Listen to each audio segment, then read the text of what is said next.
مسکراہٹ کو رہین نالا کر، اشک خونین سے جگر پر کالا کر۔ غنچہ ساں کب تک رہے گا تو خاموش، پھول کے مانند ہو نکھت فروش۔ تجھ میں تو ہنگامہ ہے مثل سپند، باندھ محمل آگ پر اے ارجمند۔ اور جرس کی طرح تو بھی سر بسر، نالہ خاموش کو آزاد کر۔ آگ ہے تو تیز جہاں کو روشنی، کر عطا دنیا کو اپنا سوز بھی۔ پیر مے خانہ کے سب اسرار کہہ، موج میں بن جامِ مینا میں رہ۔ علامہ اقبال ان اشعار میں اپنے آپ سے کہہ رہے ہیں کہ تو اپنی جو مسکراہٹیں ہیں نا، اس کو نالا بنا، آنسو بنا، خون کے آنسوؤں کا جگر کا ٹکڑا بنا۔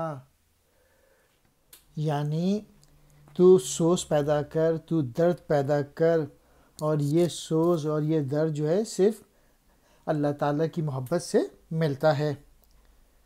حضور اکرم کا ارشاد گرامی ہے، گریہ ہی دل کو منور کرتا ہے۔ پھر دوسرے شعر میں کہہ رہے ہیں، غنچہ سا کب تک رہے گا تو خاموش، یعنی تو کب تک کلی کی طرح خاموش رہے گا؟ تو پھول کی طرح خوشبو پھیلا، یعنی جو ملت ہے اس کو پیغام پہنچا، اس کو جگا، اس ٹائم ضائع مت کر، تاخیر مت کر، جلد سے جلد پھول بن جا اور خوشبو پھیلا اپنی پوئٹری کے ذریعے۔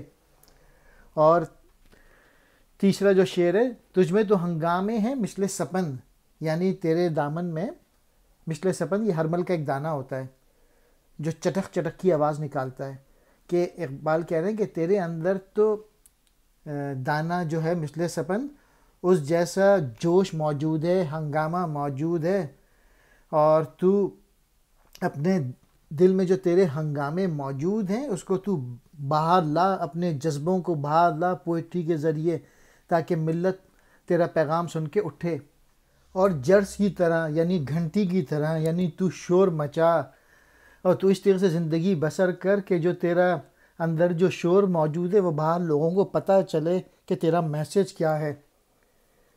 جو تیرے اندر طوفان ہیں، جو جذبے ہیں، وہ باہر آئیں تاکہ ملت اس سے فائدہ اٹھائے۔ اور پھر آگ ہے تو دے جہاں کو روشنی، یعنی کہ تو جو ہے ایک آگ کی طرح ہے، تیرا تو کام ہی روشنی دینا ہے، تیرا تو کام جو ہے وہ اندھیرے کو ختم کرنا ہے۔ اور ٹول کیا ہے؟ اقبال کی پوئٹری۔ تو علامہ اقبال خود اپنے آپ سے کہہ رہے ہیں کہ تو یہ سارے کام کر، اپنی پوئٹری میں لکھ جو درد تیرے اندر موجود ہے، تاکہ دنیا کو روشنی مل جائے۔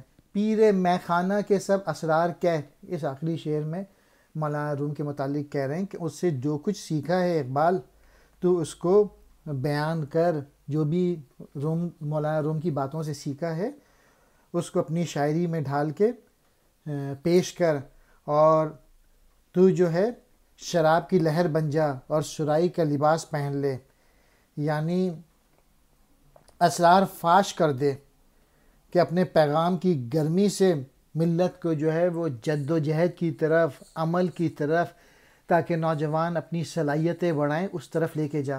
نالا کہتے ہیں رونا دھونا، اشک خونین خون کے آنسو۔ غنچہ کہتے ہیں کلی کی مانند، سپند یہ کالا دانہ ہوتا ہے، ہرمل کا دانہ۔ جرس کہتے ہیں گھنٹی کو، موج میں بن یعنی شراب کی موج یا لہر بن جا، اور مینا میں رہ سرائی کا لباس پہن لے۔